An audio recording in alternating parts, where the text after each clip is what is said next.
चलो,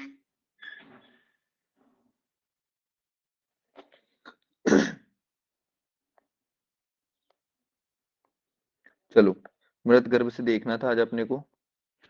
मृत गर्भ देखते हैं तो सबसे पहले चरक के अनुसार देखते हैं। गर्भाशय में गर्भ के मरण के क्या क्या कारण हो सकते हैं, तो आचार्य चरक बोलते हैं अति मात्रा में दोष का उपचय हो जाएगा, दोष की वृद्धि हो जाएगी बहुत अधिक मात्रा में। तीक्ष्ण उष्ण अति मात्रा में कोई सेवन करेगा तो गर्भ मर सकता है। गर्भाशय के अंदर वात मूत्र पुरुष का वेग बहुत ज्यादा विधारण करेगी स्त्री तो हो सकता है विषम असन या विषम शयन से भी मृत गर्भ हो सकता है। और स्थान या उदर में संपीड़न या अभिगान हो जाए तो हो सकता है। ठीक है ना, कारण इंपॉर्टेंट नहीं है क्योंकि हो जाए, सिर्फ लक्षण इंपॉर्टेंट है। तो लक्षण देखते हैं भैया, मृत गर्भा के क्या क्या लक्षण है। ठीक है ना, तो मृत गर्भा के लक्षण देखते हैं अपन। तो क्या होता है, स्थिमित्यम स्तब्ध उदरम आतम शीतम अंतर्गर्भाप्तिम भवत्य अस्पंदनों घर, सब पता है भैया। स्थिमित, किसी ने उदर को गीले चमड़े से लपेट दिया ऐसा करके लगेगा। ठीक है, आततम शीतम अंतर्गर्भम वेद। ठीक है ना, तो स्थिमित स्तब्ध उदर के अंदर बहुत ज्यादा शीतलता, अश्म या पत्थर के समान अंतर्भाव हो जाता है। गर्भ कैसा रहता है, स्पंदहीन हो जाता है। ठीक है ना, अतिशय शूलवान होगा, उसको प्रसव पीड़ा नहीं होगी, ना ही योनि से स्त्राव होगा। ठीक है ना, इतने इतने लक्षण उसमें आ जाएंगे। और क्या बोलते हैं आचार्य चरक, अक्षिणी चस्त्र स्त्रन से भव, आंखें क्या हो जाती है, भीतर की ओर धस जाती है। तो मृत गर्भा में क्या क्या लक्षण अपन ने देखा, सबसे पहले तो उदर में स्थिमितता पाई जाएगी। ठीक है ना, उदर में स्तब्धता आ जाएगी और अंदर क्या हो जाएगी, बहुत ज्यादा शीतलता आ जाएगी। ठीक है, पत्थर के जैसा एकदम कठिन उसका पेट हो जाएगा। ठीक है, गर्भ में स्पंदन बिल्कुल नहीं होगा। ठीक है ना, अतिशय शूलवान, बहुत ज्यादा दर्द होगी, मतलब अलग टाइप का दर्द होगा ना, जो प्रसव वाली वेदना होती है, प्रसव पीड़ा होती है, प्रसव वाला शूल नहीं, अलग शूल उसको होगा। योनि, योनि से कुछ भी स्त्राव नहीं होता है ना, तो मृत गर्भा का लक्षण है भैया, योनि से क्या होता है, स्त्राव नहीं होता कुछ भी।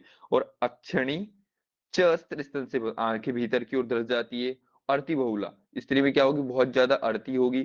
ठीक है, ताम्यते व्यथते भ्रमते श्वसति, ये सारे सारे लक्षण उसमें दिखेंगे। न च वेग प्रादुर्भाव स्त्रियम मृत गर्भे विद्या। ठीक है ना, चरक ने बहुत बड़ा सा श्लोक बताया हुआ है, उस श्लोक में क्या क्या बोला उन्होंने, कि पहले तो उदर में स्थिमितता आ जाएगी, इस उदर में स्तब्धता आ जाएगी, अंदर से शीतल जैसा हो जाएगा, अश्म के समान पत्थर के समान हो जाएगा उधर, उसका स्पंदन वहां पे होगा। ठीक है ना, आंखों में क्या हो जाएगा भैया, भीतर की ओर धस जाएगी, अक्षिणी चस्ते स्त्रंसो भवेत आ जाएगा।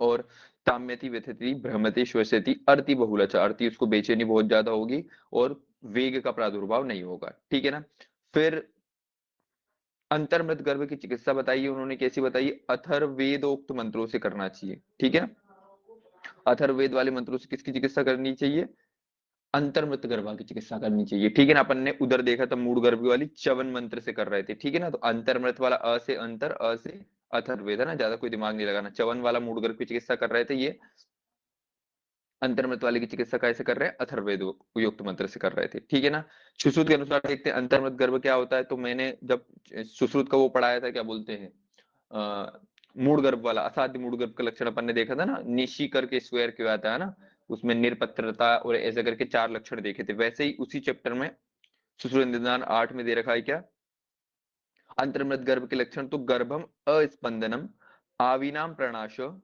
शाव पांडुता भवत्य उच्छ्वास पूति शूलबंधन। क्या क्या होता है भैया, गर्भ में स्पंदन का अभाव हो जाता है, आवी या प्रसव पीड़ा का अभाव हो जाता है। ठीक है, शरीर में क्या हो जाती है, श्यावता हो जाती है, पांडुवर्णता हो जाती है, श्वास में एकदम पूती गंध आ जाएगा, और काय काय में वस्ती गर्भाशय उदर इन सब में शूल आ जाएगा। ठीक है ना, तो मैंने तुम्हें एक कोड से याद करवाया था, गैस पूप करके कोड बनाया था। ठीक है ना, गैस पूप, है ना, अगर कोई किसी स्त्री के गर्भ में बच्चा मर गया हो तो उसमें क्या हो जाएगा भैया, गैस और पूप का जो हो जाएगा क्या, रुकावट हो जाएगी, गैस और पूप बहुत ज्यादा बन जाएगा। तो जी ए एस, गैस से क्या है, गर्भम अस्पंदनम, फिर गर्भम गर्भ, जी से आ जाएगा गर्भ अस्पंदनम, ए से आ जाएगा आविनाम प्रणाश। ठीक है ना, फिर एस से क्या आ जाएगा, शाव पांडु शावता आ जाएगा, पी से पांडुता आ जाएगा, और यू पी उच्छ्वास पूतिता आ जाएगा। ठीक है ना, एक बार डिकोड करके, बहुत दिन बाद हो गए, डिकोड कर लेते हैं तो अच्छे से रिवीजन हो जाएगा। ऐसे लिखेंगे गैस और ऐसे लिखेंगे पूप। ठीक है ना, इससे क्या आ जाएगा, गर्भ में अस्पंदन हो जाएगा, अस्पंदन, अ से क्या आ जाएगा, आवी नाम प्रनाश हो जाएगा, आवी का नाश हो जाएगा, एस से क्या आ जाएगा, शावता आ जाएगा, फिर पू वाले पी से क्या आ जाएगा, पांडुता आ जाएगा।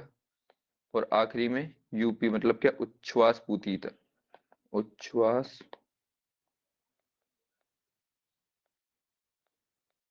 चल जा,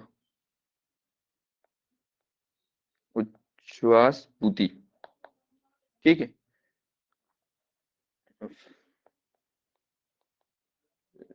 फिर अपन देखते हैं क्या, ये अपना अंतर्मत गर्भ के लक्षण हो गए। अब वाग्भट अनुसार देखते हैं, वाग्भट भी यही बोलते हैं, मृते अंतर उदरम शीतम स्तब्धम धमा विषमवतम, सेम टू सेम बोलते हैं, चिकित्सा भी सेम टू सेम बोलते हैं कि अथर्ववेद में कहे गए मंत्रों से जल भी मंत्रित करके उसकी चिकित्सा करनी चाहिए। अब 7वें माह में किस रोग बताया वाग्भट ने, क्या बोलते हैं कि किस रोग में, गर्भ उत्पीड़नम वात पित्त श्लेष्मम। तो पहली चीज, गर्भ उत्पीड़न में कौन से किस में कौन से दोष होते हैं, त्रिदोषज होता है, सन्निपातक दोष होते हैं, पहला पॉइंट अपन ने देख लिया। उरः प्राय विदाह जनियति तत्र कंडु उपजायते कंडु मूला च किक्किस भवन्ति। तो मैंने बोला था किक्किस में बस एक चीज अपने को याद रखना है, गर्भ जो होता है ना, माता को ऊपर की तरफ जाके किस करने की कोशिश करता है, ऐसे मैंने बताया ना, गर्भ जो होता है ऊपर की तरफ किस करता है, तो जब गर्भ ऊपर की तरफ जाएगा किस करने तो क्या हो जाएगा, उरह में क्या करेगा, विदा उत्पन्न करेगा, ठीक है ना, कंडू उसको उत्पन्न हो जाएगी, ठीक है। और चक की, बस ये दो लक्षण याद करने हैं, ठीक है ना। और ऊपर की तरफ जाएगा ऑब्वियसली, तो वो क्या करेगा, चर्म विदीर्ण करेगा, ऐसा लग रहा है माता की चर्म क्या हो रही है, फट रही है, ऐसे करके याद रखेगा, ठीक है ना। तो किस रोग जो होता है गर्भ के सप्तम माह में होता है भैया, उसमें वात पित्त श्लेष्मा तीनों रोग से पीड़ित रहता है। और उरह प्राय विदाह जनियति, सिर्फ एक चीज अपने को याद रखनी है कि उरह में प्राय क्या होने लग जाता है, विदाह उत्पन्न होने लग जाता है, ठीक है ना। चर्म का विदीर्ण करती, ऊपर की तरफ जाके चर्म का विदीर्ण करने लग जाएगी, ठीक है। वाग्भट ने एक स्पेशल टर्म बोला कि हृदय प्रदेश में स्पेशली किस होता है ना, मतलब ये अ, उधर से जाके हृदय की तरफ जाने की, हृदय की ओर गति करता है, ठीक है ना, वाग्भट ऐसा बोलते हैं, ठीक है ना। फिर गर्भ में वृद्धि से उत्पीड़ित हुए वात पित्त कफ पूरा प्रदेश में आकर विधा पैदा करते हैं, तब यह कंडू उत्पन्न होता है, और कंडू के उत्पन्न होने से किक्किस विकार की उत्पत्ति होती है। किक्किस की चिकित्सा देखते हैं भैया आपने, तो किक्किस की चिकित्सा क्या होती है, बदरक्वाथ, चंदन मृणाल कल्क, और प्रशत हरिण, शशिर रुद्र त्रिफला, और करवीर पत्र से, है ना। तो ऐसे करके एक चपनक करके ट्रिक बनाया था अपन ने, क्या बनाया था, चपनक, ठीक है ना। तो क्या क्या टिक आउट करेंगे उससे, च से अपना क्या आ जाएगा भैया, चंदन मृणाल वाला कल्क आ जाएगा, प से क्या आ जाएगा अपना प्रसरत हिरण वाला श्लोक आ जाएगा, और क से क्या आ जाएगा अपना करवीर वाला आ जाएगा ना। तो तीन ऐसे याद हो जाएंगे अपने को। और बदर वाला अपने को ऐसे याद रखना है, ठीक है।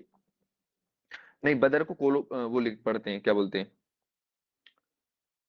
कोलोदक, श्लोक में बदरक्वाथ नहीं आया, कोलोदक आया है ना, तो क से क्या आ जाएगा अपना, कोलोदक हो जाएगा ना, करवीर वाला नहीं भी याद रखोगे तो चल जाएगा। तीन मेन अपने को याद रखने थे। च से चंदन मृणाल कल्क का लेप करेंगे कहाँ पे, स्तन और उदर पे अच्छे से लेप कर देंगे। फिर प से प्रसृत हरिण शशक रुधिर आतम त्रिफला, मतलब प्रसृत भी हिरण का ही प्रकार होता है, हिरण हिरण और खरगोश, इन सब के रक्त से सिद्ध किया, और त्रिफला जो है वो उसकी चिकित्सा में देंगे अपन, गर्भिणी को पिलाएंगे, ठीक है। और न से कुछ तो आ रहा था यार, जी नवनीत वाला आएगा ना, मधुर नवनीत है। उद्देश्य, हाँ नवनीत आएगा, ठीक है ना। मधुर औषध सिद्ध जो होता है नवनीत देंगे ना। तो अपने को बस एक चीज याद ना, जहाँ किस आएगा वहां पे अपने को चपनक करके ट्रिक याद रखनी है, चपनक, है ना। च से चंदन मृणाल वाला श्लोक, प से क्या प्रशत हिरण वाला श्लोक, न से नवनीत सिद्ध मधुर औषध देंगे, और क से क्या जाएगा अपना कोलोदक हो जाएगा या बदर स्वाद हो जाएगा, इससे करवीर पत्र सिद्ध तेल भी मान सकते हैं, ठीक है ना। फिर इंदु ने किसके संदर्भ में एक लाइन लिख रखी है आचार्य इंदु ने, रेखा स्वरूपस्तक त्वक संकोचम, इसने ऐसा बोला था कि उधर पे थोड़ी थोड़ी रेखाएं उत्पन्न हो जाएगी और वहां की त्वचा का संकोच हो जाएगा ना। तो ऐसा टर्म कहीं अपने को देखने को मिल जाए कि रेखा स्वरूपम त्वस्तक, रेखा स्वरूपम त्वक संकोचम, ये कौन से रोग में आता है गर्भिणी के, तो किस रोग में आता है, किसके अनुसार आता है, इंदु के अनुसार, ठीक है ना। यहाँ पे अपने क्या 21 भी खत्म हो गया। अब अपन देखते हैं क्या, बंध्या के भेद। बंध्या के भेद जो होते हैं अपने को सिर्फ वाग्भट वाले देखने हैं, ठीक है ना। वाग्भट जो बोलते हैं कितना है, 6 प्रकार के माने हैं। रस रत्न समुच्चय सिर्फ संख्या याद रखनी है, 9 प्रकार के मानते हैं, ठीक है। आचार चरक 3, जो ही वो अपन पढ़ के आए हैं वही वाले जो 3 होते हैं ना, किसमें गर्भ पूतिक करके अपन ने पूतिक नहीं, बपुआ करके पढ़ा था ना, बंध्या, पूति प्रजा, और आखिरी में, सॉरी, जो तीनों पढ़े थे ना आपने बपुआ करके, किसमें गर्भवय आता है किसमें गर्भवय नहीं आता, वही तीन जो है चरक ने बताए, चक्रपाणी ने 2 बताए, आदि बंध्या काक बंध्या, ठीक है। तो अपन देखते हैं रस समुच्चय की नौ कौन सी होती है, आदि बंध्या, रक्त बंध्या, वात बंध्या, पित्त बंध्या, कफ बंध्या, त्रिदोष बंध्या, ग्रह रोग, ये कुछ नहीं याद रखना है, सिर्फ दो दो तीन अपने को इसमें से मुख्यतः याद रखना है। पहली याद रखना है कौन सी अपने को, आदि बंध्या। आदि बंध्या क्या होती है, पूर्व जन कृत दुष्कर्मों के कारण गर्भ स्त्रायु प्रकृति वाली स्त्री होती। बस या नाम में ही आदि बंध्या मतलब क्या, पुराने जमाने से रिलेटेड, मतलब पूर्व जन्म से ही, पूर्व जन्म में कुछ इसने पाप किए होंगे, इस कारण ये बंध्या उत्पन्न हुई है। रक्त बंध्या दूषित रक्त के कारण मृत संतान को जन्म देने वाली होती है भैया ये, ठीक है ना। वात बंध्या, वात बंध्या क्या होगी, वात के प्रकोप से स्त्री बीज दूषित करके केवल और केवल क्या, पुत्र उत्पन्न करेगी। तो ये वेरी वेरी इंपॉर्टेंट याद रखना है अपने को भैया ना। वात बंध्या जो होती है क्या होती है, केवल फीमेल या पुत्री उत्पन्न करेगा ना। तो याद रख लेना, जो होती है ना, बंध्या कोई स्त्री हो जाती है तो उसकी बातें बड़ी होती है मोहल्ले में, ठीक है ना। बंध्या स्त्री जो होगी, बंध्या की बातें क्यों होगी बहुत ज्यादा, क्यों, क्योंकि वो ऐसा याद रखिएगा कि केवल और केवल पुत्री जन्म देने वाली है, बांझ बांझ से बचपन में बोलते रहते थे उसको। फिर काक बंध्या जो होती है, जीवन में एक बार ही गर्भ धारण करेगी, वो आर एच इनकम्प्लीटेबल वाला इसको मान सकते हैं ना। जीवन में एक बार ही गर्भ धारण करेगी, उसको अपन क्या बोलते हैं, काक बंध्या, या उसी को अपन बोलते हैं पित्त बंध्या। सिर्फ दो याद रखनी है, वात बंध्या और काक बंध्या। वाद बंध्या मतलब क्या है, जो केवल पुत्री को उत्पन्न करेगी। काक बंध्या या पित्त बंध्या मतलब क्या, जो पूरे जीवन काल में केवल एक ही बार गर्भ धारण करेगी, ठीक है ना। इसकी चिकित्सा विकित्सा जो है इतना डिटेल इसमें आएगा नहीं, आगे बढ़ जाते हैं। बंध्या की चिकित्सा सर्वाक्षी, देवदाली, सरपुंखा, रुद्राक्ष और यष्टि मधु, ठीक है ना। इनका प्रयोग बताया गया है कि इनसे इनका प्रयोग करेंगे, ठीक है ना। सभी देवता सर को गाली देते हैं, ऐसे करके अपन याद करते हैं, लेकिन नहीं याद रखना है, ठीक है। काकबंध्या में विष्णु क्रांता पंचांग या अश्वगंधा का प्रयोग करेंगे, ठीक है ना। देखो इधर भी लिखा है काकबंध्या में जो होता है क्या होता है, विष्णु कांता का पंचांग अपन यूज करते हैं, ठीक है ना। इतना नहीं पूछा जाएगा इस बार। अब बनाते हैं प्रसव विज्ञान, वेरी इंपॉर्टेंट। प्रसव विज्ञान क्या देखते हैं भैया, तो प्रसव विज्ञान में देखते हैं सामान्य प्रसव काल कितना, तो वहां भी अपन ने देखा था गर्भ वृद्धि क्रम में, जब एंड में लाइन लिखी थी, यहाँ भी देख ले। सबसे पहले पढ़ते हैं गर्भ उपनिषद, जो मॉडर्न के सबसे सामान्य माना जाता है, मॉडर्न के सबसे करीब माना जाता है। 280 दिन का इन्होंने बताया है, ठीक है ना। चरक बोलते हैं क्या, 9 से 10 माह तक बताया है, ठीक है ना। सामान्य जो होता है 9 से 10 माह में हो जाता है, 10 माह के बाद विकृत बोला है। सुश्रुत थोड़े रिस्क लेते हैं भैया, हम 12 महीने तक देखेंगे, तो सुश्रुत ने 9 से 12 माह माना है, ठीक है ना। और 12 माह के बाद क्या माना है, विकृति माना है, ठीक है। हारित जो बोलते हैं क्या होता है, 10 से 11 माह को सामान्य माना है, और 11 के बाद क्या माना है, विकृति माना है। अलग ही चलते हैं भैया हारित, ठीक है ना। वाग्भट मैंने बोला था, इन्होंने एक टर्म लिखा है कि 8 माह से एक दिन भी अधिक हो गया, और वहां से लेके 1 वर्ष तक, चरक सुश्रुत के दोनों को कॉपी करके लिखना है, तो ऐसे ही लिखेंगे ना, कुछ तो यूनिक बताऊं। 8 माह से एक भी दिन भी ज्यादा हो गया, और 1 वर्ष तक क्या बताया, सामान्य। 1 वर्ष के बाद क्या बताया, विकृत बताया। काश्यप का श्लोक अपने को याद ही है, नवम आदिशु मासेषु जन्मम यथाक्रमात्, ठीक है ना। 9 माह पूर्ण हो जाने के बाद जो 10वां माह होता है वो सामान्य गर्भावस्था काल होता है, 10 माह का होता है। ऐसे ये 10 माह नहीं आएगा अपने को, श्लोक पूछेगा वो, नवम आदिसु मासेसु जन्म यथाक्रम किसके लिए आया है, तो कश्यप के लिए आया। आधुनिक मतानुसार सबको पता है 280 डेज होते हैं, जो अपना गर्भोपनिषद भी बोल के गया है। अब आते हैं सूतिकाकार। सूतिकाकार क्या बोलता है भैया अपने पास, नवम मासी सूतिकागाराम प्रवेशित, 9वें महीने में अपने को गर्भिणी को सूतिका ग्रह में प्रवेश करवाना है। सूतिका ग्रह का द्वार कहाँ होना चाहिए, तो पूर्व या दक्षिण में होना चाहिए, सुश्रुत ऐसा बोलते हैं। बाकी जो सब नॉर्मल अपने को हर पवित्र द्वार कहाँ होता है, पूर्व या उत्तर में होता है। तो चरक, वाग्भट, भेल ऐसे याद किया था अपन ने। सबके सब बोलते हैं कि पूर्व और उत्तर में होना चाहिए, सुश्रुत बोलते हैं तो रिस्क लूंगा भैया मैं, देखता हूँ पूर्व और दक्षिण में करता हूँ क्या होता है, गर्भिणी को ऐसे देखता हूँ मैं, ऐसा करके अपन ने याद किया था। फिर कास्ट, जो सूतिका ग्रह का घर बनता है उसकी कास्ट कैसे कैसे होती है भैया, तो नई बीबी करके अपन ने याद किया था ना, न्यू बीबी करके याद किया था। तो इसमें न्यगरोध, बिल्व, भल्ला तक, तिंदुक, कास्ट, इन सब द्वारा ये निर्मित होता है, ठीक है ना। न्यू बीबी, न्यू से आ जाएगा क्या, न्यगरोध, बीबी, बिल्व, भल्ला तक, ठीक है ना। और तिंदुक कास्ट, क्या क्या लिखा हुआ था, न्यू बीबी और पुरानी बीबी,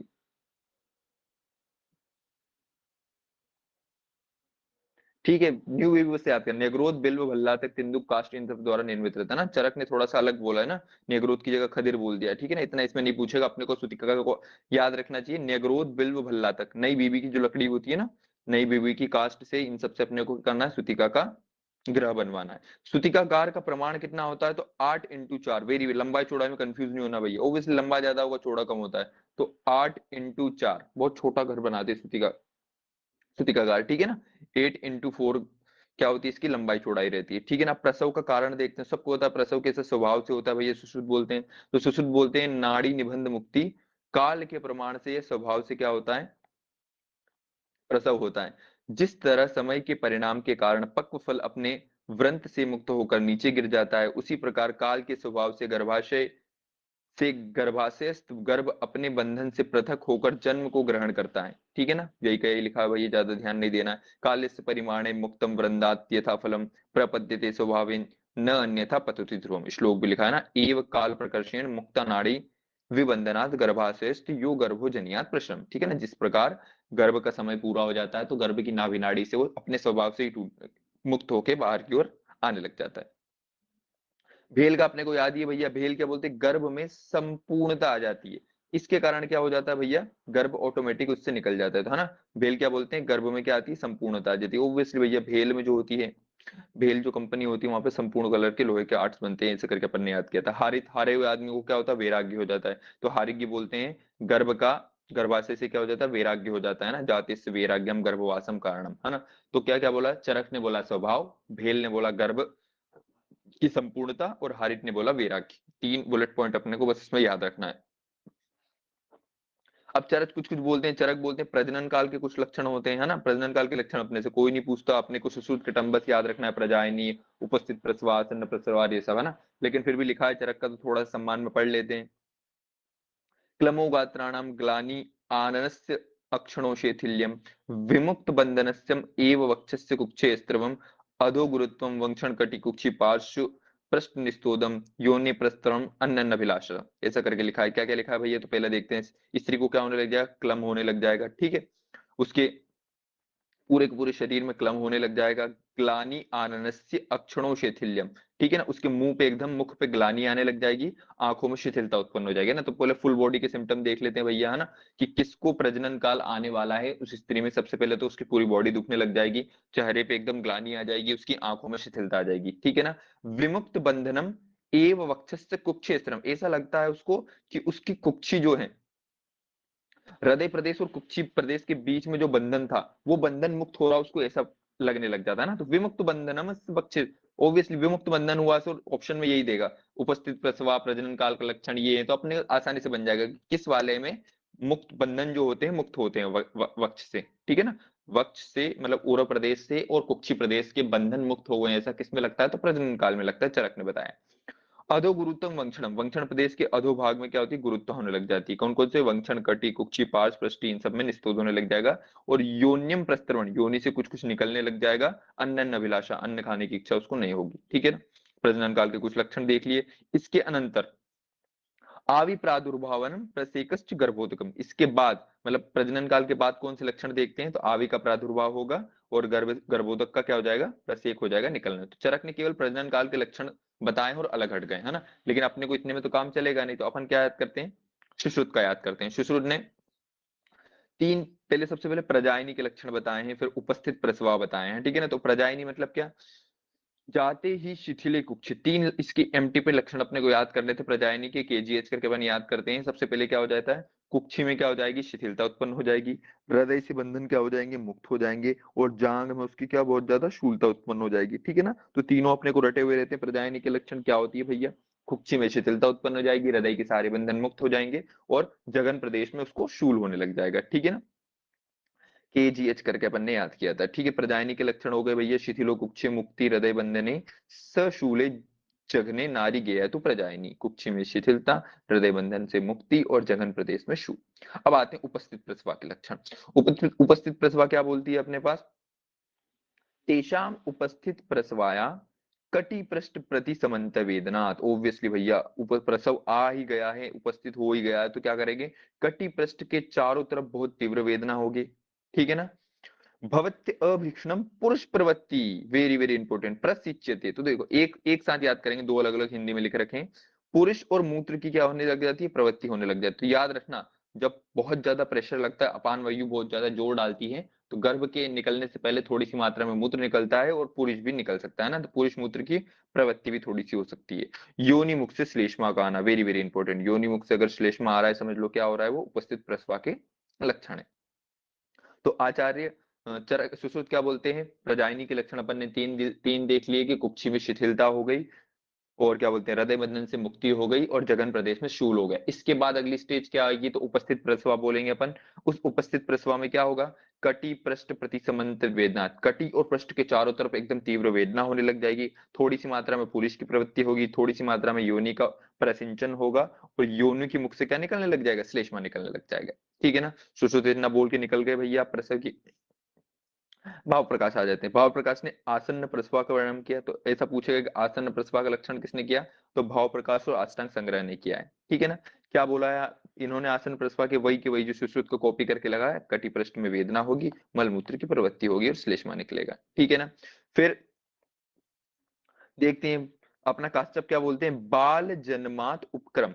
ठीक है ना, बाल जन्म के उपक्रम के लक्षण बताए हैं काश्यप साहब ने। ये बोलते हैं क्या कि मुख में क्या होगी, इन्होंने क्या बोलता अलग अलग नहीं बताया, एक साथ पूरा बता दिया कि मुख में ग्लानि, अंगों में क्लम, अक्षी बंधन में शिथिलता, चरक का कॉपी किया, कुक्षी बंधन की मुक्तता, स्त्रंसन होगा, अधोभाग में गुरुति, पूरा पूरा चरक का कॉपी किया, योनि से स्त्रवण होगा, भक्त देश होगा। सिर्फ एक्स्ट्रा क्या बताया, औदार्यम अर्थि परिक्लम, कोई नहीं पूछता है ना, सिर्फ एक पॉइंट इसका होता है, औदार्यम होने लगेगा, अर्थि होने लगा, परिक्लम होता है, कोई नहीं पूछता काश्यप का भैया। अष्टांग संग्रहकार ने आसन्न प्रसवा और अष्टांग हृदयकार ने अधस्व प्रसवा, अभी देखेंगे नीचे ना, अधस्व आजकल में प्रसव हो जाएगा ऐसा है ना, आजकल में प्रसव के लक्षण आना। तो अभी आसन प्रसव तो मैंने बता ही दिया भैया, भाव प्रकाश के साथ किसने, अष्टांग संग्रह ने अपने हाथ धो लिए। और अष्टांग हृदय का वेरी वेरी इंपॉर्टेंट एक टर्म आएगा, ऐसे पूछेगा अपने से, इसमें तो बेसिक पूछेगा ना कि अधस्व प्रसवा, आजकल में प्रसव किसने वर्णन किया है, प्रजायनी का लक्षण किसने किया है, और क्या बोलते हैं प्रजनन काल का लक्षण वर्णन किसने किया, तो प्रजनन काल चरक ने किया है, अधस्व अष्टांग हृदय ने किया है, और प्रजायनी आचार्य सुश्रुत ने किया है। प्रसव के समय गर्भ की स्थिति देखते हैं भैया, तो अपन देखते हैं क्या होती गर्भ की स्थिति। प्रसव, गर्भ प्रसव के प्रति स्वभाव से ही सिर के द्वारा योनि से निकलता है, बताइए अपने को। ठीक है ना, च उपस्थित काले जन्मनि प्रसूति मारुत योगात परिवृत अवाक्षरम निष्क्राम अपत्य पथेन एव प्रकृत, सबको पता है भैया, परिवृत अवाक्षर सिर से आता है बच्चा ना, चरक बोलते हैं, सुश्रुत भी बोलते हैं, योनि सिरसा यति स्वभाव प्रसवित। प्रसव की तीन अवस्थाएं होती है भैया, पहली अवस्था में क्या होता है, आवी का प्रादुर्भाव होता है। फिर द्वितीय अवस्था में क्या होता है भैया, प्रसव मूसल ग्रहण का निषिद्ध, कुछ प्रसव में कुछ कुछ आचार्य बोल रहे हैं तो मूसल ग्रहण करवाना, जिसको उलूखल में मूसली कुटवाना, चरक ने बिल्कुल निषेध बोला है। ठीक है ना, सबने निषेध ही बोला, किसी ने नहीं बोला, सिर्फ उसकी चिकित्सा में एक आचार्य ने बोला है, क्या बोलते हैं, उसके कारण सब बोल देते हैं कि नॉर्मल क्या होगा। कर्ण में मंत्र का पाठ एवं प्रवाहन क्रिया का निर्देश है, असमय में प्रवाहन, प्रसव वेदना शुरू होने से पहले प्रवाहन ना करे अन्यथा संतान विकारग्रस्त होगी, कौन कौन से, अथवा गर्भिणी में श्वास कौन से सब हो जाएंगे, ओब्वियसली असमय, असमय प्रवाहन उसको नहीं करना है। ठीक है ना, सहवर्तनी वनिता द्वारा कौन सा नारा बुलंद करेंगे, प्रजाता प्रजाता धन्यम धन्यम पुत्रम। ठीक है ना, चरक में लिखा है भैया कौन सा नारा बोलना है। सुश्रुत बोलते हैं आस्तन्न प्रसूति, तो सुश्रुत के तीन अपन ने पढ़ लिए लाइन से। सुश्रुत का पहला अपन ने पढ़ा प्रजायनी, आसन्न प्रसवा, और अभी आसन्न प्रसूति की कुछ कुछ परिचर्या बताई कि जो आसन्न प्रसूति हो गई है, जो आसन्न प्रसव वाली कंडीशन के लक्षण आपको दिख गए, उसमें क्या क्या कराना है, तो सबसे पहले गर्भिणी को अभ्यंग कराकर उष्णोदक से स्नान कराएं। ठीक है ना, क्रम से याद रखना भैया, सबसे पहले अभ्यंग करा दिया उसकी बॉडी में, फिर उष्णोदक से उसको अच्छे से स्नान करवा दिया। ठीक है ना, फिर मंगल कर्म के पश्चात पुन्नाम फल उसके हाथ में धारण कर लिए। फिर इसके बाद गर्भिणी को आकंठ यवागुपान, देखो यवागु आ गया है ना, आखंड विष के वेगांतर की चिकित्सा, गर्भिणी को पान करवा दिया भैया, उसमें उस काल में ऐसे करके बहुत जगह आता है। ठीक है ना, फिर मृदुशैया पर तकिए लगाकर उत्तान से पैरों को खींचना है। ठीक है ना, उत्तान अवस्था में उसको पैरों को खींचेंगे। और परिचर निशंक वृद्धा प्रजनन कुशल नख करते चार गर्भिणी स्त्रियों की सेवा में रहे। ठीक है ना, सुश्रुत बोलते हैं चार परिचारकों से, या चार जो स्त्री होगी, परिचर जिनको बोला है, उनसे उसका काम चल जाएगा। लेकिन चरक और वाग्भट बोलते हैं अनेक, क्योंकि ये सर्जन नहीं थे, सर्जन वाले बोलते हैं चार नर्से मिलकर डिलीवरी करवा सकती हैं, लेकिन चरक वाग्भट बोलते हैं बहुत सारी लगी हुई है क्योंकि हम सर्जन नहीं है। फिर प्रवाहन क्या होता है भैया, विशिखा अंतर अनुलोमो, विशिखांतर अनुलोम, विशिखांतर जो होता है, जो भग जिसको बोलते हैं ना, उसका मुख जब नीचे है, तो आवी के आने पर प्रवाहन करने को कहें। ठीक है ना, ऐसा लग रहा है कि विशिखांतर से गर्भ का मुंह आ गया है, तो उसको प्रवाहन, मतलब जोर कब लगाना है, आवी हो रहा है तभी जोर नहीं लगाना है, जब विशिखांतर या भग प्रदेश में क्या, शिशु, गर्भस्थ शिशु का जब सिर दिखने लग जाए, तब उसको प्रवाहन कर्म अपने को चालू करवाना है। अकाल में प्रवाहन करेंगे तो कौन कौन से रोग हो जाएंगे, वेरी वेरी इंपॉर्टेंट है भैया, अकाल में प्रवाहन। हम्म,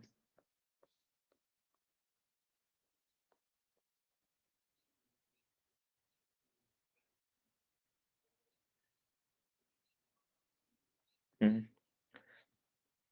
अकाल में प्रवाहन करेंगे तो क्या आ जाएगा, बधिरता, मूकता, कुब्जता, ठीक है ना, बहरा हो जाएगा वो, गूंगा हो जाएगा वो, कुब्जू हो जाएगा, कुबड़ा हो जाएगा, वेदस हनु मूर्धा अभिघातेन श्वास क्वास शोणित उपद्रव विकटम भवंति। सिर्फ अपन ये याद कर लेना, अकाल में प्रवाहन करने से क्या हो जाता है, मूक बधिर कुब्ज हो जाता है, ठीक है ना।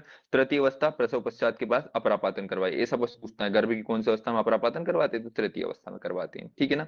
उपाय क्या है, उपाय उधर देखेंगे अपन, लेकिन यहाँ भी देख लेते हैं भैया अपरापातन के उपाय क्या होते हैं। स्त्री की चोटी के बालों के गुच्छे के रूप में उसके कंठ और तालू पे रगड़ें, ऑब्वियसली अनैच्छिक पेशियों का वो करवाएंगे ना, बालों का गुच्छा बनाएंगे भैया, उसी की जो स्त्री गर्भिणी है उसकी चोटी को ऐसे उंगली में लपेटेंगे और क्या करेंगे, कंठ तालू पे रगड़ेंगे, उसको इरिटेशन होगा, इसलिए वो अप्रापात फेंक देगी। या फिर भूर्ज पत्र काचमणि सर में निरपोक अस्य योनि धूपिये, वेरी वेरी इंपॉर्टेंट है भैया, ठीक है ना। तो ज्यादा अपन दिमाग नहीं लगाते हुए अपने ट्रिक पे चले जाते हैं। अपरा जो होती है, अपरा को काय में कांच के पात्र में प्रिजर्व किया जाता है, ऐसा अपन ने याद किया था, ठीक है ना। भूर्ज पत्रम काचमणि, क्योंकि भूर्ज पत्रम सर्वनाम कहीं और आएगा ना, तो काचमणि से अपन याद कर लेते हैं, अपरा को काय में रखते हैं, कांच में रखते हैं, तो भूर्ज पत्र काचमणि वाला श्लोक काय में आता है, अपरापातन में आता है। इसी के सेम टू सेम एक श्लोक और नीचे आएगा, जो अपन डिफरेंशियल डायग्नोसिस करेंगे कि ये यहाँ आता है, वो वहां आता है। उस स्त्री की योनि में भोजपत्र का काचमणि और मणिधर सर्प की केंचुली से क्या करवाना है, धूम्रपान करवाना है, धूपन करवाना है, ठीक है। मॉडर्न वाला उधर देखेंगे, मॉडर्न वाला नहीं देखना अपने को इधर अभी ज्यादा। फिर अपन देखते हैं अकाल प्रसव, अकाल प्रसव देखते हैं क्या, चलो देख लेते हैं मॉडर्न वाला, क्यों छोड़ना, लिखा है किसी के नोट्स में तो मॉडर्न में first stage, second stage, third stage ऐसे करके आता है भैया। फर्स्ट स्टेज में क्या होता है, इसको स्टेज ऑफ डायलिटेशन बोलते हैं, जिसमें सर्वाइकल स्टेज होती है, इसमें गर्भाशय में संकोचों से लेकर गर्भाशय ग्रीवा के पूर्ण प्रसारण तक होता है ना, इंग्लिश में अपन बोले तो कॉन्ट्रेक्शन यूटरस में चालू होता है, और जब तक कि सर्विक्स का मुंह खुल ना जाए, ठीक है ना, तब तक ये होता है, ठीक है ना। लेबर पेन में क्या, इसमें लेबर पेन होता है, फुल डायलिटेशन ऑफ सर्विक्स हो जाता है, जो 10 सेंटीमीटर का होता है, फिंगर में पूछे तो कितना, 4 फिंगर तक होता है। प्रक्रिया क्या होगी इसमें, आवी होगा, डायलिटेशन ऑफ सर्विस होगा 10 सेंटीमीटर तक, और प्राइमरी ग्रेविडा में ये 16 घंटे का हो सकता है, लेकिन मल्टीपेरस में ये 6 से 8 घंटे की होती है। फिर सेकंड स्टेज जो होती है, इसी को स्टेज ऑफ एक्सपल्शन कहते हैं भैया। ये क्या होती है भैया, सर्विक्स का जब से डायलिटेशन ऑफ सर्विक्स से लेके बच्चे के बाहर निकलने तक की पूरी प्रक्रिया होती है भैया ये, ठीक है ना। इसमें गर्भाशय का संकोच होता है, गर्भ का निर्माण होता है, प्राइमरी ग्रेड में 1 से 2 घंटे की होती है, मल्टीपेरियम में ओनली 30 मिनट की होती है। फिर थर्ड स्टेज में, स्टेज ऑफ डिलीवरी इसको बोलते हैं, प्लेसेंटल स्टेज इसको बोलते हैं ना, शिशु के जन्म से लेकर अपरा के पातन की स्थिति इसको बोलते हैं। गलत लिखा हो ये, यहीं कहीं कॉपी, यहाँ पे आ जाएगा क्या, एक्सपल्शन ऑफ बेबी से लेके जो क्या बोलते हैं, प्लेसेंटा के बाहर एक्सपल्शन तक की स्टेज को थर्ड स्टेज ऑफ डिलीवरी कहते हैं। इसमें भी गर्भाशय का संकोच होता है, इसमें अपरा का पातन होता है और श्वेत अनुभूति, ऐसा पूछा जाता है भैया, सबसे ज्यादा सीजर्स या सबसे ज्यादा ठंड गर्भिणी को कब लगती है, श्वेत अनुभूति थर्ड स्टेज में लगती है। 20 मिनट से लेकर 45 मिनट तक की, 1 घंटे तक की हो सकती है। मैक्सिमम ब्लड लॉस कितना हो सकता है, 300 mm है ना। जब हमने देखा था, हाँ, पोस्ट पार्टम हेमरेज किसको बोलते हैं, 500 ml से ज्यादा का अगर ब्लड है तो उसे पीपीएच अपन ये पोस्ट पार्टम हेमरेज कहते हैं, ठीक है। अकाल में प्रसव देखते तो अकाल प्रसव सामान्य गर्भकाल के पूर्व जन्म का हो जाना अकाल प्रसव कहलाता है। अकाल प्रसव सामान्यतः 7 माह में देखने को मिलता है ना, प्रीटर्म लेबर जो होता है 37th of week of gestation में मिलता है। ये अकाल प्रसव हो गया। अकाल वाला इंपॉर्टेंट नहीं, कालातीत इंपॉर्टेंट है। कालातीत प्रसव क्या होता है, सामान्य गर्भकाल पूरा हो जाने के बाद भी गर्भ का जन्म न होना कालातीत प्रसव कहलाता है, ठीक है। काल अतीत प्रसव सामान्यतः उपविष्टक, नागोदर, लीन गर्भ आदि एवं मूड गर्भ की परिस्थिति को देखने को मिले। पढ़ी क्या आए गए हैं सारे अपन, सुश्रुत ने अलग से कालातीत गर्भ के का वर्णन किया है, और इसकी चिकित्सा में बोला है मूसल से उलूक में धान्य कुट्टन करना चाहिए। तो धान्य कुट्टन किसकी चिकित्सा में बताया, केवल सुश्रुत ने बताया है, वो भी किसकी, कालातीत की चिकित्सा में ना, गर्भिणी को नहीं करवा देना है। विषमासन सवारी एवं ये करना, आपने सीधे ये पूछा कालातीत का वर्णन किसने किया, सुश्रुत ने, और उसकी चिकित्सा क्या की, तो धान्य कुट्टा ने, बस ज्यादा दिमाग नहीं लगाना। आचार्य चरक और काश्यप ने आसन्न प्रसवा को व्यायाम, मूसल चालन, चक्रमण आदि सब क्रियाओं का त्याग करने को कहा है, क्योंकि प्रसव काल में स्त्री का शरीर मृदु होता है, तीनों दोष का प्रकोप हो सकता है, इसलिए निषेध है भैया ना, धान्य कुट्टन पुट्टन सब निषेध होते हैं गर्भिणी को आसन्न प्रसव स्थिति में। प्रथम प्रसव के समय गर्भिणी का एक पैर इस लोक में और दूसरा पैर मृत्यु लोक में होता है। रेफरेंस पूछता है तो किसने, काश्यप ने बोला है भैया, बच्चों के डॉक्टर है वही बोलते हैं, एक पैर यहाँ है एक पैर वहां है। फिर शून्य शरीरा किसका पर्याय होता है, तो सूतिका का पर्याय होता है भैया शून्य शरीरा।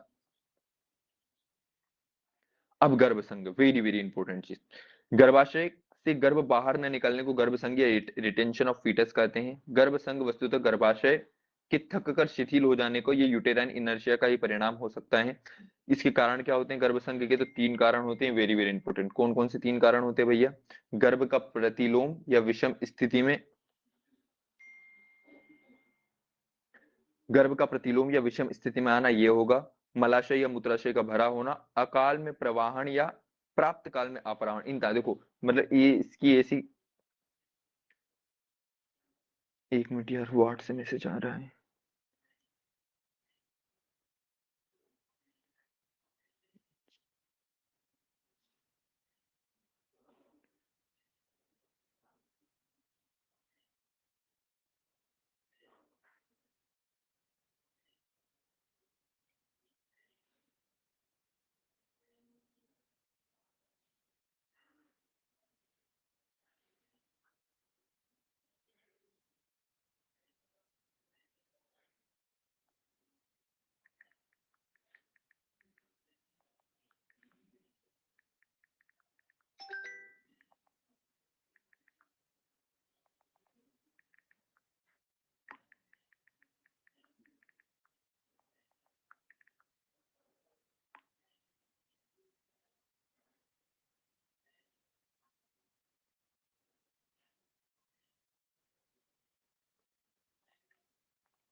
चलो अब बोलो भाई।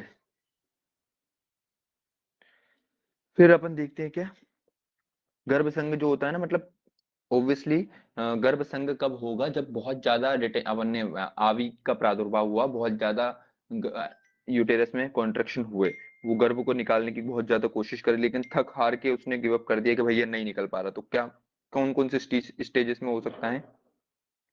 तो पहली बात तो प्रकार, 3 प्रकार का वो हो सकता है। पहली बात तो वर्णन किसने किया? तो अष्टांग संग्रह ने इसका वर्णन किया है, ठीक है ना। 3 प्रकार के बोला है कि 3 प्रकार से संग हो सकता है, या तो सिर फंस जाए वहां पे जाके, या उसके आज से क्या बोलते हैं, अंश फंस जाए, या जघन फंस जाए। तो गर्भ संघ के कितने प्रकार होते हैं? सिर से फंसना, अंश से फंसना और जघन प्रदेश से फंसना। 3 प्रकार के क्या होते हैं गर्भ संघ के? प्रकार होते हैं सिर से, अंश से और जघन प्रदेश से। कारण क्या क्या होते हैं? तो गर्भ का प्रतिलोम या विषम स्थिति में घुस जाना, ओब्वियसली उसका शोल्डर फंस गया है, या उसका पैर बटक प्रेजेंटेशन था तो उसका क्या, जघन प्रदेश वहां पे फंस गया ना। मलाशय मूत्राशय का भरा होना भी एक कारण हो सकता है, और अकाल में प्रवाहन या प्राप्त काल में अप्रवाहन, ये सब होता है, ठीक है ना। फिर चक्रपाणी का इंपॉर्टेंट आता है कि चक्रपाणी ने सुखपूर्वक प्रसव के लिए उभय पंचदंश या उभय त्रिशंक यंत्र का प्रयोग किया है। तो ऐसा पूछा जाता है कि सुखपूर्वक प्रसव के लिए फलाने ढिमके यंत्र का प्रयोग किसने किया है? तो चक्रपाणी ने किया। कौन सा? उभय पंचदश और उभय त्रिदंशक यंत्र, ठीक है। काश्यप क्या बोलते हैं? काश्यप बोलते हैं 8 माह के पूर्व जो होता है कौन सा, वर्णबंध बांधते हैं। 8 माह के पूर्व जो होता है वर्णबंध बांधते हैं। निश्चित संतान प्राप्ति के लिए प्रजावरण बंध बांधते हैं। ये नहीं याद रखना, तुम तो ऐसा पूछना कि काश्यप ने कौन सा 8 माह के पूर्व गर्भाशय में कौन सा वर्णबंध बांधने बोला है, ठीक है ना। फिर अपन देखते हैं क्या, निश्चित संतान प्राप्ति के लिए प्रजावरण बंध बांधते हैं ना काश्यप, जब देखेंगे तब देखेंगे, परेशान नहीं होना है। चलो अब देखते हैं अपन क्या, गर्भ संघ की चिकित्सा देखते हैं, ठीक है ना। तो गर्भ संज्ञे योनि धूप्यत कृष्ण सिर, कृष्ण सर्प निर्मोक। देखो कृष्ण सर्प निर्मोक उधर भी था, लेकिन वहां पे काच था, तो काच से याद किया था, काच अपरा को काय में रखते हैं, काच में रखते हैं। यहाँ पे आएगा पिंडी तक, ठीक है ना। तो पिंडी तक किसका पर्याय होता है? मदन फल का। तो ये गर्भ संघ का एक्सपर्ट आउट कराने में क्या, तो याद रख लेना, कृष्ण सर्प निर्मोक के साथ काच आए तो वो किसकी चिकित्सा है? अपरापातन की चिकित्सा है। कृष्ण सर्प निर्मोक के साथ पिंडी तक आए तो वो किसकी चिकित्सा है? गर्भ संघ की चिकित्सा है, ठीक है। फिर अपन देखते हैं क्या, कृष्ण सर कोई केचलू पिंडी तक से ना, पिंडी तक बस याद रखना। अपरापातन ये देखो यहाँ डिफरेंशियल डायग्नोसिस के लिए फिर लिख दिया है, ठीक है ना। भूत पत्र काचमणि सरणी को अस्त्या योनि धूपियत करके, ठीक है ना। एक मिनट यार, मेरा पेशेंट पेशेंट परेशान कर रहे हैं।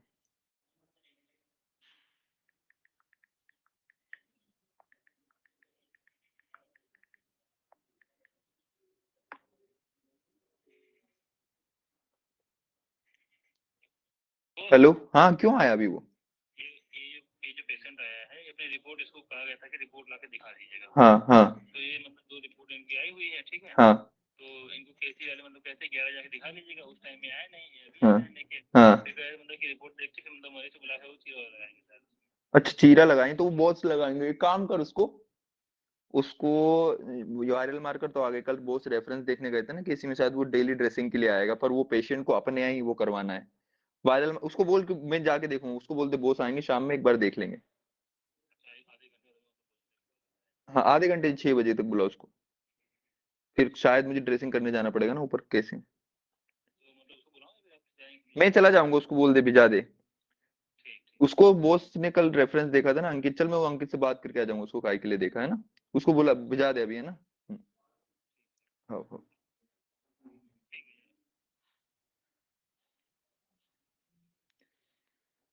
चलो। अ, तो अपन देखते हैं कहाँ। हिरण्यपुष्पी या लांगली का मूल हाथ और पैर में आता है। गर्भ संघ में ये भी करते हैं ना, लांगली गर्भपातक या गर्भपातक औषधि के रूप में काम करती है ना। तो लांगली जो होती है वो क्या होती है, लांगली का मूल हाथ और पैर में बांधे, ठीक है ना। लांगली गर्भपातक होती है, ज्यादा किसकी चिकित्सा में इसको यूज में लेते हैं अपन, गर्भसंगी की चिकित्सा में, ठीक है ना। सुवर्चला और विशल्या वेरी वेरी इंपॉर्टेंट है भैया ना। सुवर्चला और विशल्या को धारण करना है किसकी चिकित्सा है, गर्भसंगी की चिकित्सा होती है, ठीक है ना। हालांकि ये सुवर्चला और ये सब जो आ रहे हैं ना वो अभी अपरापातन या अपरासंग की चिकित्सा में भी आ जाएगा कुछ कुछ, है ना। इसलिए कंफ्यूज नहीं होना, बस याद रखना है गर्भ को निकालने का काम करते हैं, ठीक है ना। तो तीन चीज कौन कौन सी हो गई भैया। पहली बात तो कृष्ण सर्प निर्मोक और पिंडितक के साथ क्या धूपन करवा देंगे। हाथ और पैर में क्या लांगली या हिरण पुष्पी बांध लेंगे भैया। हिरण पुष्पी जो लांगली का पर्याय है वो बांध लेंगे। सुवर्चला और विशल्या को धारण करवा देंगे। अपरासंग गर्भ स्त्राव के 30 मिनट पश्चात यदि अपरा बाहर ना है तो उसको रिटेंशन ऑफ प्लेसेंटा है, अपरासंग कहते हैं। इसका मेन लक्षण जो होता है उदर में क्या होता है, अनाह या आद्यमान होता है, ठीक है ना। उदर में आद्यमान और अनाह हो जाता है, ठीक है ना। ऑब्वियसली अपरा बाहर नहीं निकल रहा था तो क्या होते हैं भैया, आद्यमान और अपरावती। इसकी चिकित्सा कैसे करेंगे, सबसे पहले तो क्या करेंगे, अंगली को बाल में लपेट के प्रसूता के कंठ में घुमाएंगे जैसे कि अपन ने पहले देखा। फिर क्या, कटु अलाबु कृत वेदन सरसप सांप की केचुली को कटु तेत्र में भिलाकर योनि का धूपन करेंगे, ठीक है ना। ये सुश्रुत का है, चरक का अलग है कांच वाला, और सुश्रुत क्या बोलते हैं, कटु अलाबु कृत वेदन सर्प निर्मोकित। कुछ नहीं याद करना भैया।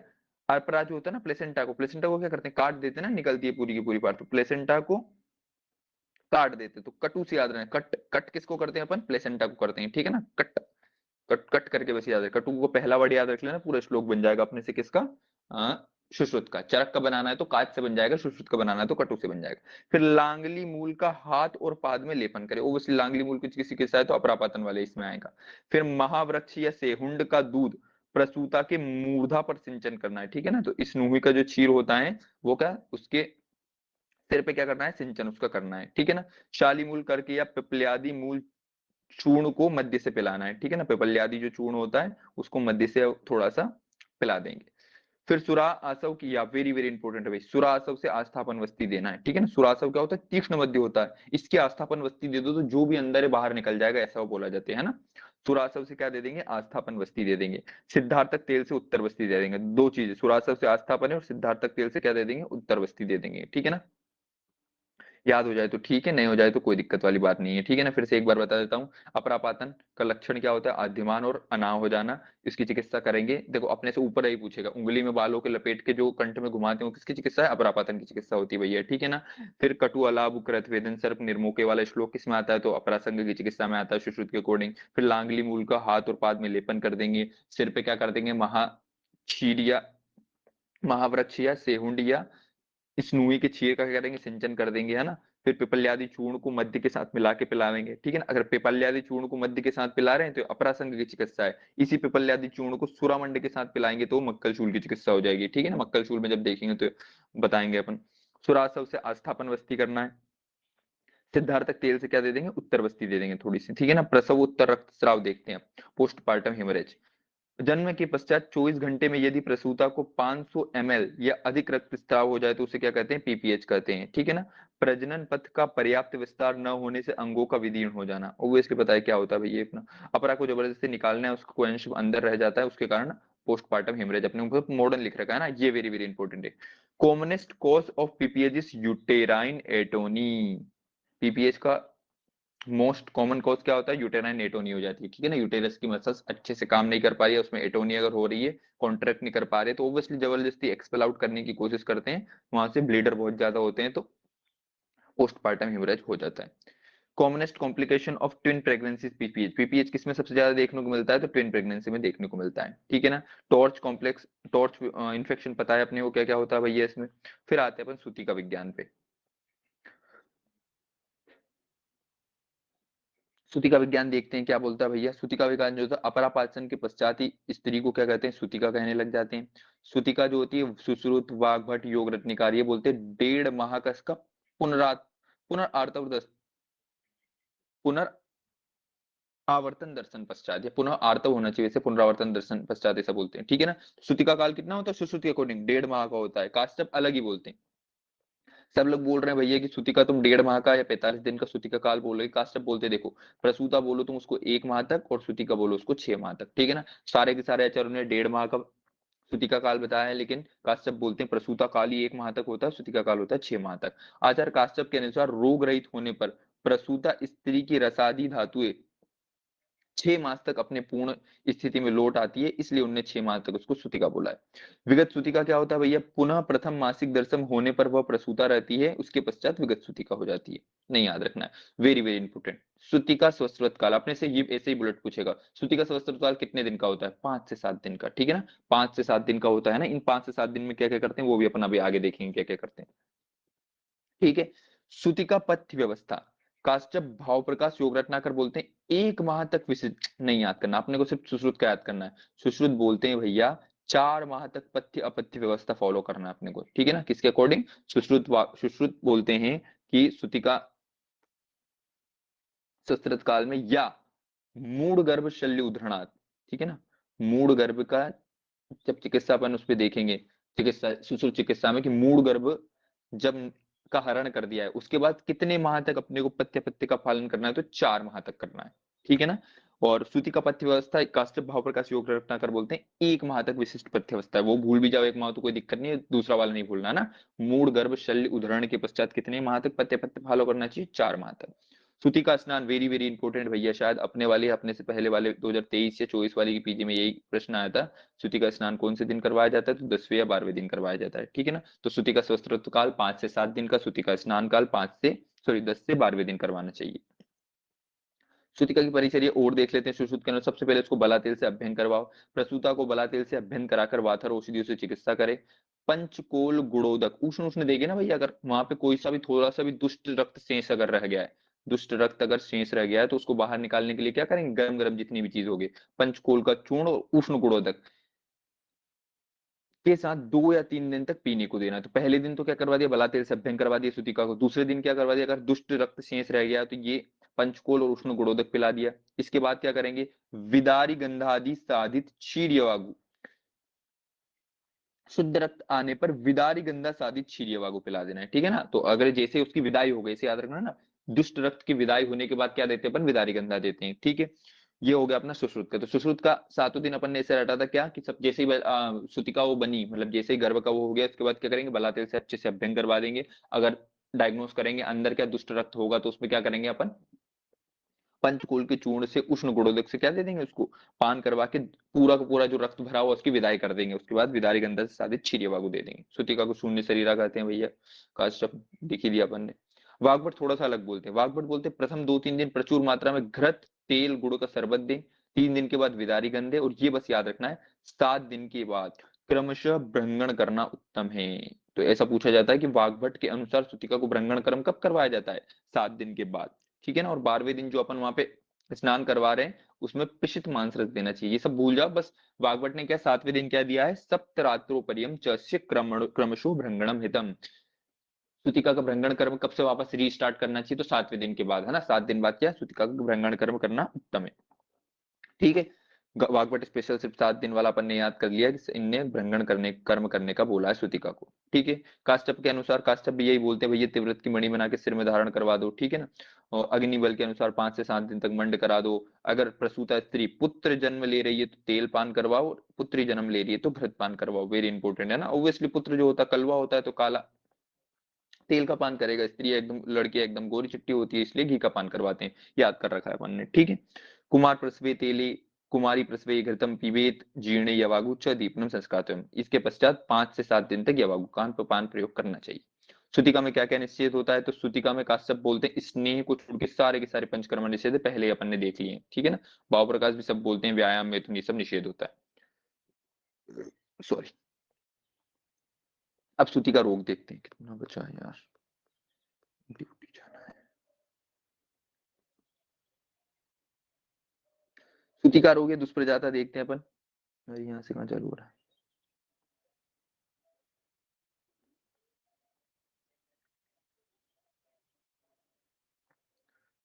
अरे ये पॉइंट बचा हुआ है ना। चरक प्रजाता को आस्थापन वस्ती देने से आम दोष की वृद्धि हो जाती है भैया। ये 2018 में कई क्वेश्चन आया था कि जो प्रजाता है अगर उसको क्या दे दिया, आस्थापन वस्ती दे दी, तो आम दोष की वृद्धि हो जाती है शरीर में, ठीक है ना। वृद्ध भागवत सूतिका को निश्चित देने पर क्षमता रुचि नहीं याद रखना है। सूतिका रोग कितने होते हैं, दुष्प्रजाता के रोग कितने होते हैं, 64 रोग होते हैं भैया, ठीक है ना। काश्यप ने बताया है दुष्प्रजाता या सूतिका रोग की कितनी संख्या, 64 रखते हैं, ठीक है। सूतिका रोग के लक्षण देखते हैं भैया अपन। सूतिका रोग जो होती है, अंग मर्दो ज्वर कंप पिपासा गुरुगात्रता शोथ शूल अतिसारो सूतिका रोग लक्षणम, ठीक है ना। तो अंगमर्द होना, ज्वर होना, कंप पिपासा गुरुगात्रता और शोथ शूल अतिसारो सूतिका रोग के लक्षण। देखो पूरा श्लोक देगा, शोथ शूल सूतिका ऐसे करके मैंने याद किया था, शोथ शूल अतिसारो सूतिका रोगम, ऐसे रिक्त स्थान की पूर्ति करवाई थी एक बार उसने क्वेश्चन में ना। तो अपने अपने को अगर सूती का कोई रोग हुआ है, मान लो किसी की डिलीवरी हुई है, और उसमें तो क्या क्या लक्षण दिखा, ओब्वियसली वो कमजोर हो जाएगी ना, तो अंग मर्द होगा, बुखार उसको आएगा, बार बार कंपन होगा, पिपासा होगा, गुरुगात्रता हो जाएगी, थोड़ी सी मोटी हो जाती है डिलीवरी के बाद, शोथ शूल अतिसार, ये सब होगा किसमें, सूतिका वाले में, ठीक है ना। श्लोक याद है अपने को, या श्लोक स्कैन किया हुआ है, अंग मर्दो ज्वर कंप पिपासा गुरुगात्रता शोथ शूल अतिसारो सूतिका रोग लक्षणम। संख्या सिर्फ इसकी 64 होती है, ऐसा काश्यप ने बताया है, ठीक है। कौन कौन से इसमें अंदर की याद नहीं रखना है, बस प्रधान रोग पूछता है कि सूतिका का प्रधान रोग कौन सा है, तो सूतिका प्रधान रोग कौन सा होता है, ज्वर होता है, बस एक चीज याद रखना है, ठीक है ना। सूतिका में जो 64 प्रकार के रोग काश्यप ने बताया है, उन 64 प्रकार के रोगों में से कौन सा रोग प्रधान होता है, तो ज्वर। किसने बताया, काश्यप ने 64 प्रकार के सूतिका रोग बताए हैं, उसमें से ज्वर प्रधान होता है। काश्यप ने सूतिका में कितने प्रकार के ज्वर बताए ये बताया, तो 6 प्रकार के ज्वर काश्यप ने बताए, उस प्रधान में भी कौन कौन से, वातज्वर, पित्तज्वर, कफज्वर, सन्निपात ज्वर, स्तन उत्थ ज्वर और ग्रह उत्थ ज्वर, ये सब बताएं। सूतिका रोग की चिकित्सा के संदर्भ में कुछ बातें देखते हैं, तो भाव प्रकाश ने सूतिका में वातनाशक उपक्रम करने का निर्देश दिया है। न ही वाताद्रते योनिर्वर्ती नाम प्रदुष्यति, यही बोलते हैं ना भाव प्रकाश, बेलेमीमान लिखा है, भाव प्रकाश ऐसा बोलते हैं कि वात के बिना योनि में कोई भी दोष या रोग हो ही नहीं, उत्पन्न हो ही नहीं सकता है ना, क्योंकि बिना वायु के स्त्रियों की योनि दूषित नहीं होती, अतः प्रथमतः वात की चिकित्सा करनी चाहिए। काश्यप ने सूतिका को योनि भ्रंश हो जाने पर मद्यपान अमृत तुल्य बताया है, तो इंपॉर्टेंट है ना। योनि भ्रंश सूतिका है, अगर डिलीवरी करने पे, जैसे आजकल तो अपन क्या करते हैं, सुचरिंग कर देते हैं ना, अगर किसी की बहुत ज्यादा पेरिनियम टीयर हो गया है डिलीवरी के समय, तो सूचर करके वो कर देते हैं, पहले उस जमाने में था नहीं, तो मद्यपान अमृतुल्य बताया कि उसको दर्द ना हो ना, योनि भ्रंश में या पेरिनियल टीयर में क्या करवा, विजाइनल प्रोलेप्स में क्या करवा देते हैं अपन, मद्यपान अमृतुल्य बताया ना, क्यों, पेन कम हो जाता है उसमें भैया, बहुत सीवियर पेन होता है विजाइनल प्रोलेप्स। फिर अपन देखते हैं कुछ प्रमुख सूतिका रोगहर उपाय देखते हैं भैया, तो सिर्फ नाम याद रखना, सौभाग्य शुंठी पाक जो होता है सूतिका रोगहर नाम में ही भैया, सौभाग्य शुंठी है ना, सौभाग्यवती लड़कियों को वो प्राप्त होते हैं ना।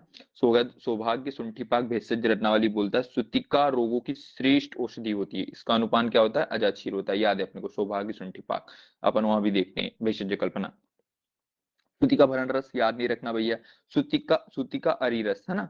तो सूती का भरण रस में किसकी भावना इंपोर्टेंट है भैया, इसमें सर्प भावना नहीं, इसमें घटक याद रखना, सूती का भरण रस में सर्प विष घटक के रूप में होता है भैया, है ना। तो सांप का विष किसका घटक होता है, सूती का भरण रस का होता है भैया। सूती का अरी रस नाम से ही पहचान लेंगे, सूती का विनोद रस नाम से ही पहचान लेंगे, प्रताप लंकेश्वरी ऐसे याद रखना, ठीक है ना।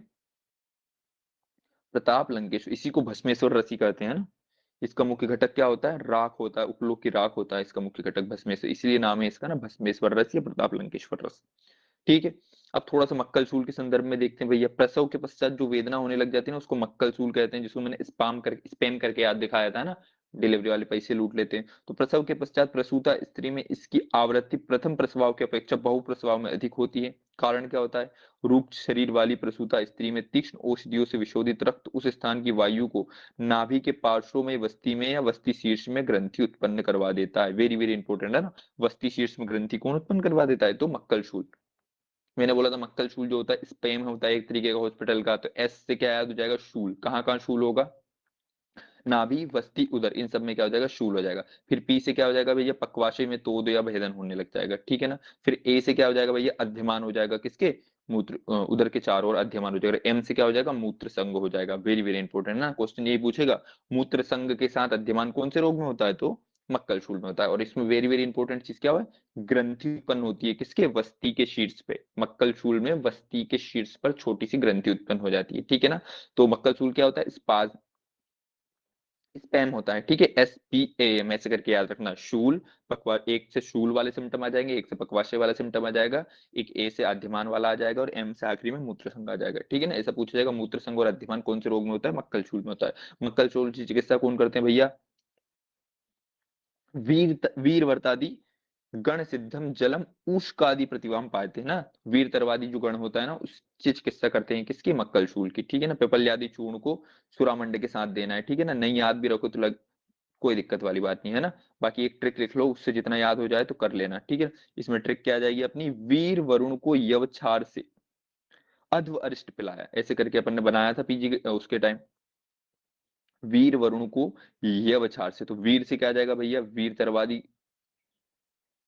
तरवादी गण सिद्ध आ जाएगा, ठीक है ना। वरुण से यहाँ पे लिखा नहीं है, लेकिन वहां सुश्रुत के जब सुश्रुत के चिकित्सा स्थान में देखते हैं मक्कल शूल की चिकित्सा, तो वहां पे आता है ना वरुण आदि गण वाली औषधि अभी इसमें आती है, ठीक है ना। यवछार से यवछार चूर्ण वाला आ जाएगा, ठीक है ना। और क्या बोलते हैं, एक अच्छा अरिष्ट वाला भी कहीं ना कहीं आता है इसमें, जो लिखा नहीं है, ऐसे करके आता है, ठीक है ना। वीर वरुण या वीर तरवादी गण से उचित किसकी चिकित्सा होती है, मक्कल शूल की होती है। इतना डिटेल इस बार नहीं पूछेगा तो नहीं याद रखना है, परेशान नहीं हो। फलगृत बंध्या में देते हैं ना, उधर देखते हैं, चलो। अब आते हैं उत्तर बस्ती, ठीक है ना। ये अपना क्या खत्म हो गया भैया, सूतिका वाला भी खत्म हो गया। अब आते हैं उत्तर बस्ती।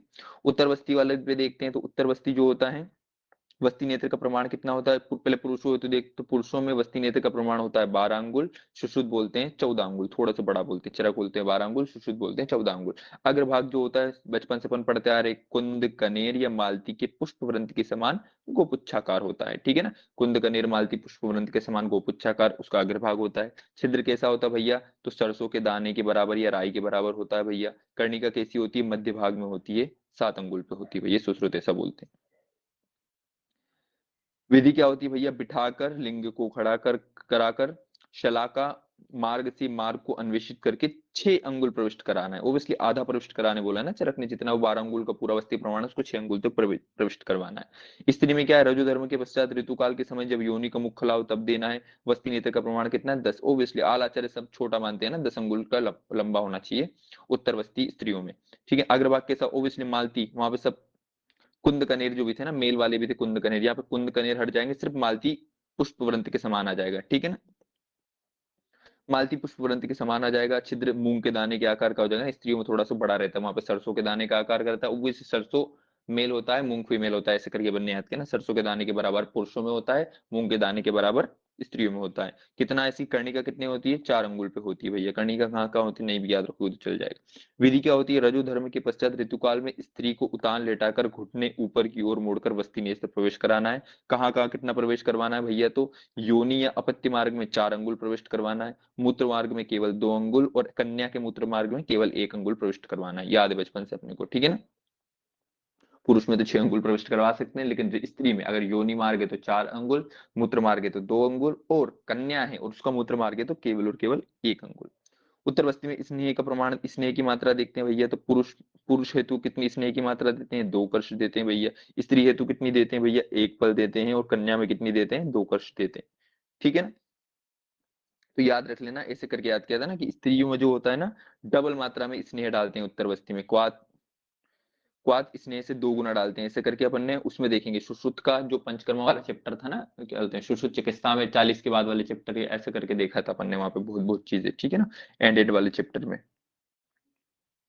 तो पुरुष में अगर क्या देना है, वस्ती वस्ती उत्तर वस्ती बना रहे हैं, और स्नेह की मात्रा डालना है, तो कितनी डालना है भैया, 1 शुक्ति डालना है पुरुष में, और उतनी ही डालना है जो कन्या जो होती है ना उसमें। तो एक एक कर्ष, एक एक शुक्ति मतलब 2 2 कर्ष किस में हो जाएगा, पुरुष और कन्या में। और एक प्रकुंच, या इसी प्रकुंच किसका पर्याय होता है, पल का पर्याय होता है, वो किस में देते हैं, स्त्री में देते हैं, ठीक है।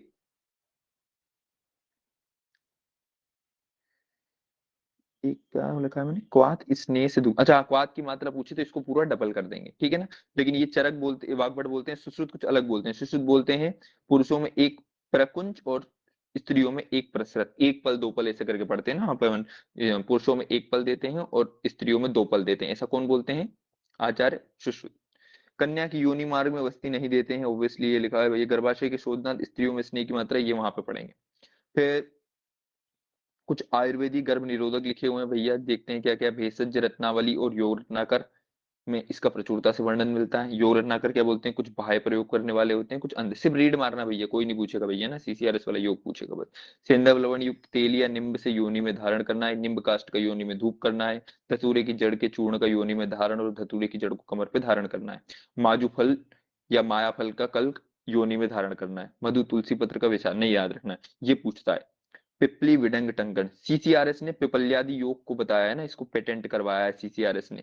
पिपल्यादि योग, पिपली विडंग टंकन, इन सब का प्रयोग करेंगे। इन सबको खाने के लिए एक गोली बनाई है पिपल्यादि योग, जो गर्भ निरोधक के रूप में पेटेंट करवाई गई है आयुर्वेद द्वारा, ठीक है ना। भेषज रत्नावली ने एक अंत प्रयोगार्थ जो औषध बताई है, उसमें एक योग है पिपली विडंग टंकन। इन तीनों का प्रयोग जो होता है काय में आता है, आयुर्वेदिक गर्भ निरोधक में होता है। बाकी जपा कुसुम गुड़ फूल फूल ये सब कुछ नहीं याद रखना है।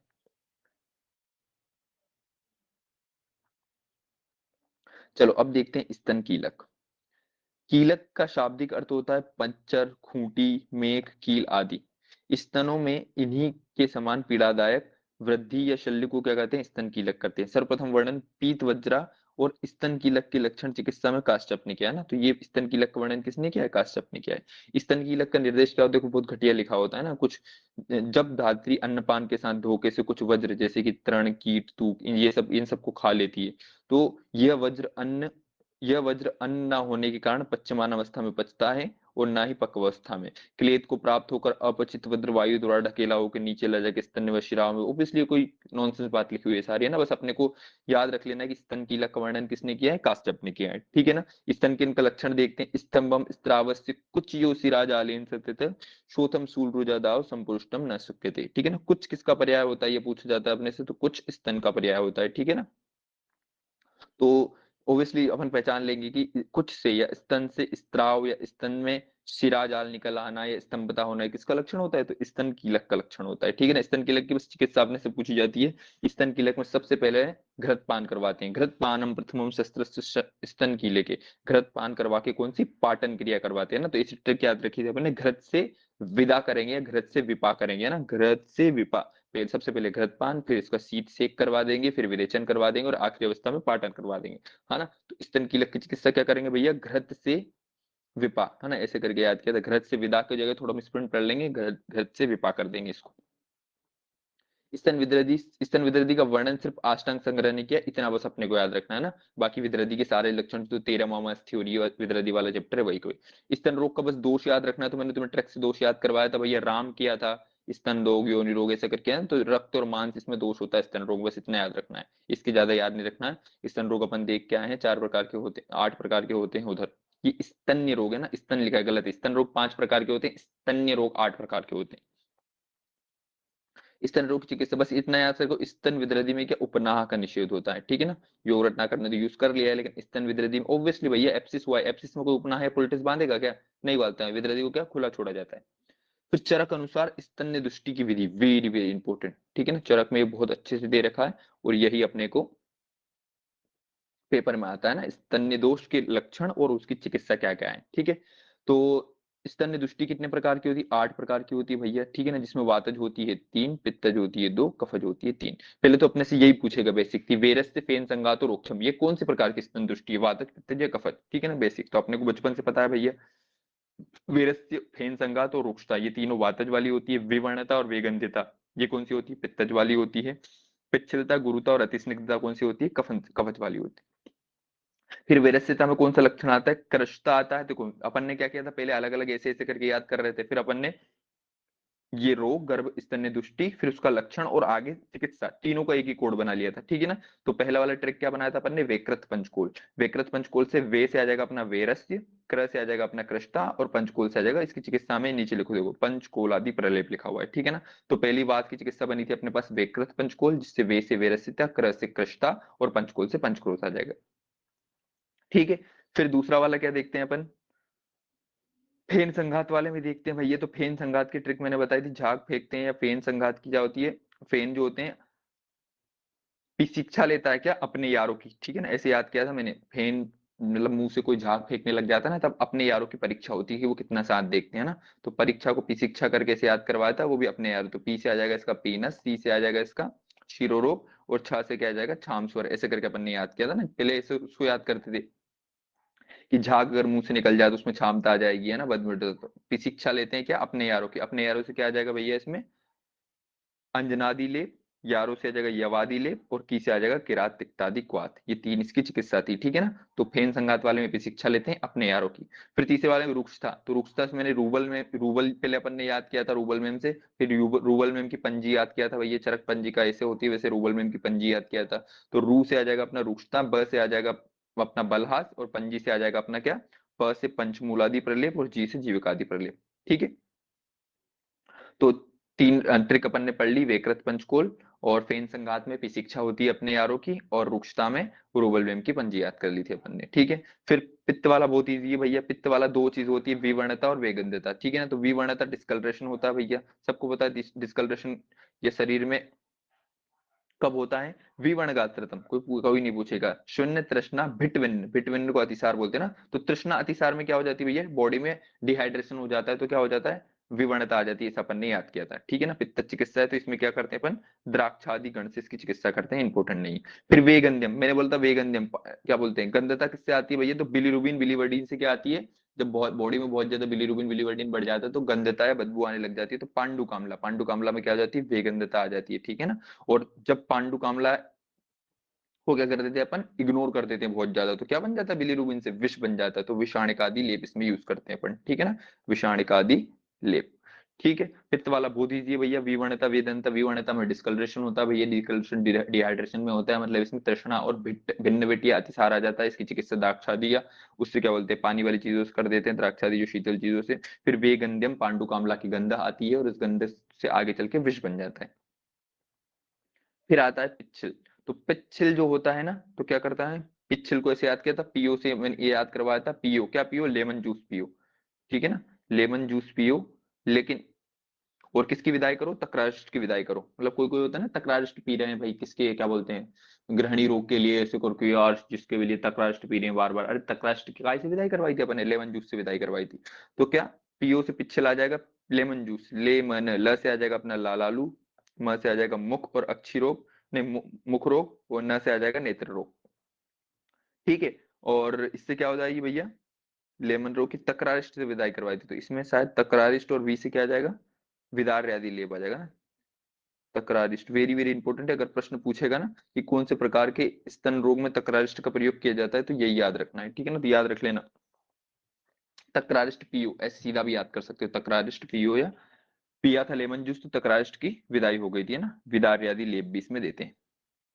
फिर अपन देखते हैं, ये हो गया अपना पिच्छल हो गया भैया। फिर आता है गुरु, तो मैंने बोला था गुरु दिल क्या होना चाहिए, बड़ा होना चाहिए भैया, बड़ा दिल होना चाहिए भैया, है ना, बड़ा दिल होना चाहिए, क्यों, क्योंकि वो बलवान आएगा, तो इसमें बलादी लेप से इसकी चिकित्सा करते हैं। फिर अति स्निग्ध वाले में सब अति अति अति स्निग्ध वाली चीजें थी भैया, जैसे वमन, कुंठन, निद्रा, श्वास श्वास प्रसेक, तमक श्वास, ये सारी की सारी जो एक्स्ट्रा लक्षण बच गए थे वो अपन ने किसमें रख लिए थे, अति स्निग्ध या बहुत ज्यादा चिकनापन वाले में रख लिए थे।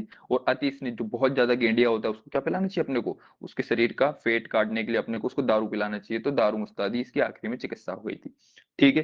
फिर से एक बार रिवीजन करते हैं भैया, सबसे पहले वातज वाले तीन याद किए थे, वेरस्य, वेरस्य वाले को कैसे याद किया अपन ने, वेरस्य वाले में अपन ने देखा था क्या, विकृत पंचकूल करके ट्रिक बनाई थी, वैसे क्या आ जाएगा अपना वेरस्य आ जाएगा, क्रस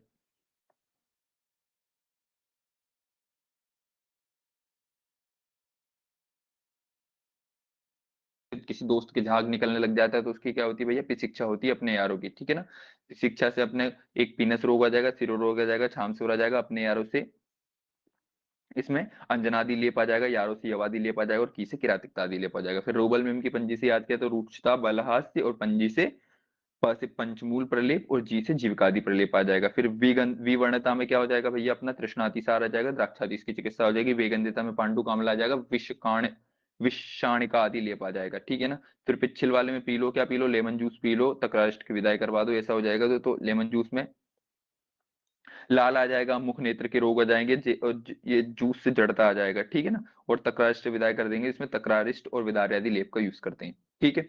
फिर गुरु वाले में क्या हो जाता है, गुरु दिल बड़ा होना चाहिए, तो गुरु स्तन रोग में हृदय रोग इससे हो जाएगा, और बलादी लेप का इसमें यूज करते हैं। आखिरी अतिनिश्चित वाले में वन, कुंथन, निद्रा, श्वास, साले, अति संतर्पणजन्य व्याधि जो होती है अति स्निग्ध में आ जाती है, दारू मुस्ताद इसकी चिकित्सा कर देंगे। ठीक है ना, तो स्तन्य दोष उनकी चिकित्सा अपना हो गया। फिर आखिरी में क्या देखते हैं भैया, स्तन्य शोधक गण देखते हैं अपन। तो मस्त हरिवचन करके अपन ने सुश्रुत के देखा था, तो मुस्तादी, हरिद्रादि और वचादि, है ना, मस्त हरिवचन करके ट्रिक बनाया था। काश्यप क्या बोलते हैं, पटोलादि गण जो होता है वो स्तन्य शोधक गण होता है। ठीक है ना, सुश्रुत का क्या है, मस्त हरिवचन है, सुश्रुत का मस्त हरिवचन है, मुस्तादी, हरिद्रादि और वचादि। ठीक है, मस्त हरिवचन। काश पटोलादि गण किसका है, काश्यप का है। स्तन्य शोधक रस कौन सा होता है, देखा अपन ने जरी तिक्त रस जो होता है स्तन्य शोधक रस होता है। फिर स्तन्य शोधक महाकषाय कौन सा होता है, ये तो अपन ने ट्रिक याद किया था। इस गोरी इस गोरी सारिवा को एमडीएमएस पति चाहिए, ऐसे करके अपन ने याद किया था भैया। तो इस गोरी, इससे आ जाएगा इंद्रिय, गोरी से आ जाएगा गुड़ुचि, इस गोरी से गोरी से आ जाएगा गुड़ुचि, सारिका सारीवा से सारीवा। ठीक है ना, को क्या चाहिए, एमडीएमएस पति चाहिए। ठीक है ना, एमडीएम से एक एम से आ जाएगा मोथा, एक से शुंठी, एक से मूरवा और एक से देवदारू। ठीक है ना, पति चाहिए से पाठा चिरायता, ऐसे करके अपन ने याद किया था, इस गोरी सारीवा को एमडीएमएस पति चाहिए। फिर माधव के अनुसार 7 प्रकार के क्या होते हैं, स्तन्य रोग होते हैं, वातज, पित्तज, कफज। देखो वातज वाता होता है, पानी में तैरता है। पित्तज वाला में नहीं याद रखना सारे, है ना, तोय निमज्जति करके पूछता है, तो कौन सा वाला दोष जो होता है पानी में डूब जाता है, तो कफज वाला डूब जाता है, बाकी तो द्वंद्व सर्वदोष से लिखाई। स्तनक्षय देख लेते हैं भैया। और शारीरिक तथा मानसिक तनाव, चिंता, शोक, क्रोध आदि स्तन्यक्षय के मुख्य लक्षण होते हैं। स्तनक्षय, स्तन्योर मलानता, स्तन्य असंभव अल्पता, ऑब्वियसली बहुत इजी भैया। स्तन के क्षय के कारण स्तनों में क्या मलानता होती है, और स्तन में अल्पता हो जाती है, या स्तन होता ही नहीं है। ठीक है ना, चिकित्सा कैसे करते हैं, कफ वर्धक, श्लेष्म वर्धक द्रव्यों को उपयोग करेंगे। सर्वश्रेष्ठ द्रव्यों, स्तन्यवर्धक द्रव्यों में सर्वश्रेष्ठ द्रव क्या होता है, शतावरी होता है भैया। ठीक है, स्तन्यवर्धक गण कौन कौन से होते हैं, तो पद्माकाकी का अपन ने स्तन बढ़वाया था, तो काकुल्यादि गण, पद्मकादि गण जो होते हैं वो क्या होते हैं, स्तन्यवर्धक गण होते हैं। स्तन्य शोधक अलग है, स्तन्यवर्धक अलग है। ठीक है, स्तन्य जनन महाकषाय अपने को पता है भैया, कुशकाज नलदर्भ इक्षु षष्टिशाली गुंद्रा इत्कट मूल कतरण, ऐसे करके अपन ने याद किया है। स्तन वृद्धि में क्या हो जाए, स्तन्योर पीनत्वम मुहु मुहु प्रवृत्ति तोदम, ये वाला भी अपने को याद है। स्तन जो होता है एकदम भारी हो जाता है, पीन हो जाता है, और बार बार स्तन की प्रवृत्ति होती है और तोद होता है, ये 3 स्तन वृद्धि के लक्षण होते हैं। ठीक है ना, इसी के साथ अपना क्या खत्म हो गया, स्त्री प्रसूति भी खत्म हो गया। ठीक है, 2 सब्जेक्ट खत्म हो चुके हैं थर्ड ईयर वाले। अगले संडे को 2 सब्जेक्ट और कर लिए जाएंगे अगर मेरी ड्यूटी नहीं रहे। और स्वाति पटेल